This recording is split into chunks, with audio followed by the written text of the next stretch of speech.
नमस्कार क्लास। मेरा नाम खुशवंत फतनानी है और हम देख रहे हैं एनटीए अभ्यास आपका जेई टेस्ट पेपर 67। ये है क्वेश्चन नंबर 20। क्वेश्चन ध्यान से पढ़ते हैं और इसका सोल्यूशन देखते हैं। देखो क्वेश्चन क्या कहता है। A body starting from rest is moved along a straight line by a machine delivering constant power. आगे लिखता है the distance moved by the body in time t is proportional to. बहुत ही रोचक और अच्छा सवाल।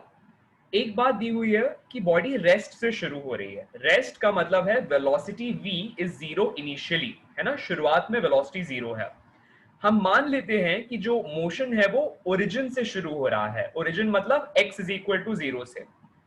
सो हमें ये समझ में आ गया कि t is equal to zero पर, यानी कि इनिशियल टाइम पर बॉडी ओरिजिन पे है और उसकी वेलोसिटी जीरो है। ये भी क्लियर हो गया कि जो पावर डिलीवर हो रहा है उस बॉडी को, दैट इज कांस्टेंट। इसको अब सॉल्व करते हैं। We need to find out distance travelled by the body x किसके प्रोपोर्शनल है या टाइम के किस पावर के प्रोपोर्शनल है। इस n की वैल्यू हमें निकालनी है। ठीक है, कैसे सॉल्व करेंगे देखो। अच्छा सवाल है काफी। हम लोग एक बात जानते हैं, instantaneous power is given by dot product of force and velocity.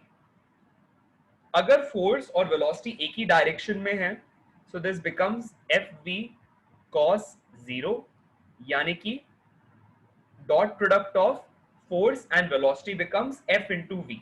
ये क्या है, पावर है। तो हमें एक इक्वेशन मिल रही है कि फोर्स और वेलोसिटी का product is equal to power delivered. Question में दिया है पावर कांस्टेंट है। मान लेते हैं ये कांस्टेंट वैल्यू है के नॉट। इस पावर को हम कांस्टेंट ले लेते हैं। ठीक है। अच्छा, अब क्या करेंगे।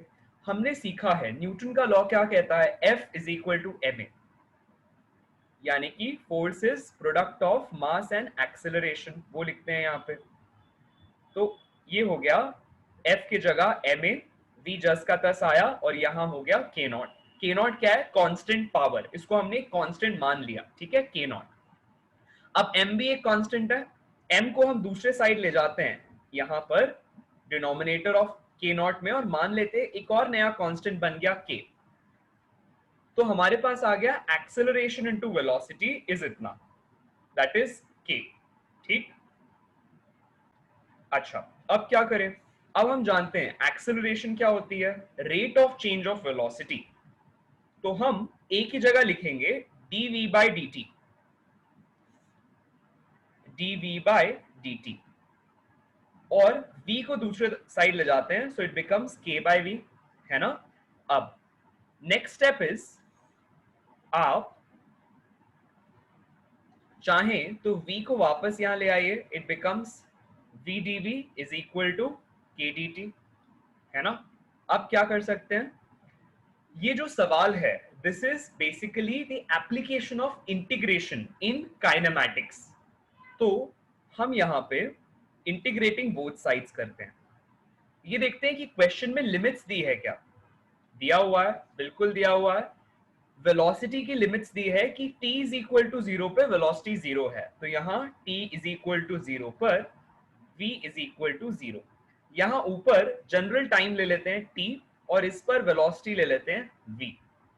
अब v को इंटीग्रेट करो, क्या आ जाएगा, v square by two is equal to K T.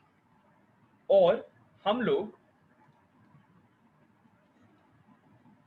यहां पर लिमिट्स लेते हैं जीरो से v, और यहां आरएचएस में टाइम के लिए लिमिट्स लेते हैं जीरो से t, है ना।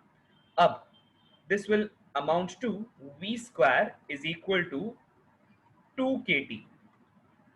अब देखो ध्यान से, v square is equal to two K T, है ना। तो हम आगे क्या लिख सकते हैं, ये लिख सकते हैं ना, देखना, हाँ, v is proportional to t का power one by two, v is proportional to t power one by two. आगे लिखते हैं v is equal to, suppose ये मैंने कैपिटल के ले लिया, some constant into t power one by two. क्या मैं वेलोसिटी को ऐसा कह सकता हूं, rate of change of displacement, है ना?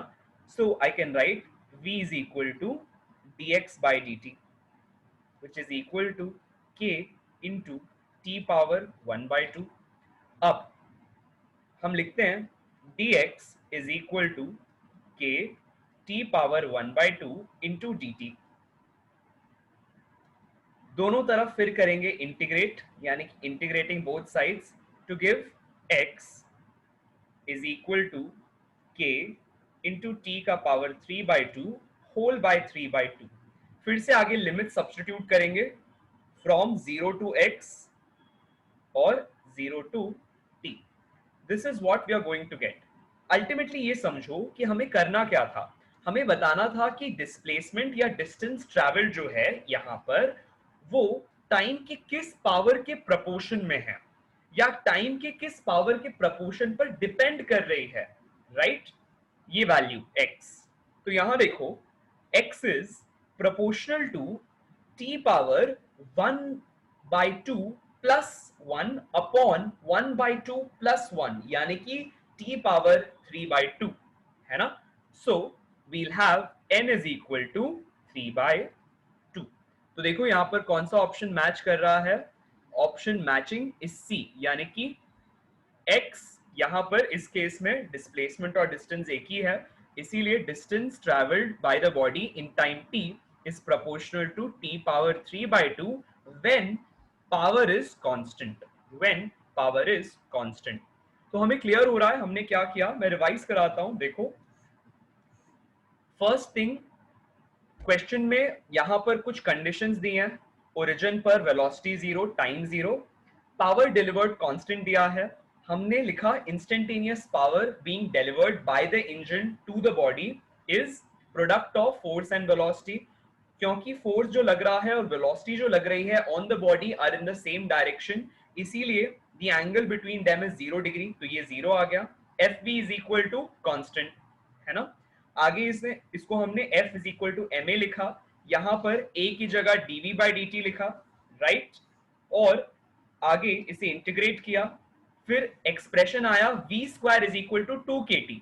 हमने 2k को रिमूव कर दिया. क्यों कर दिया? क्योंकि यहां पर प्रोपोर्शनैलिटी का सवाल है. कॉन्स्टेंट्स उतने जरूरी नहीं जितना प्रोपोर्शन जरूरी है. देखो यहां पर प्रोपोर्शनैलिटी है ना, प्रोपोर्शनल. उसके बाद वी वेंट अहेड और हमने v की जगह लिखा dx by dt. ठीक, दोनों तरफ इंटीग्रेट किया और x की वैल्यू निकाला इन टर्म्स ऑफ टाइम, यानी कि इस केस में डिस्टेंस टाइम के किस पावर के प्रोपोर्शनल है. आंसर आ रहा है 3 by 2. ठीक है, चलो great. I hope this concept is clear. धन्यवाद.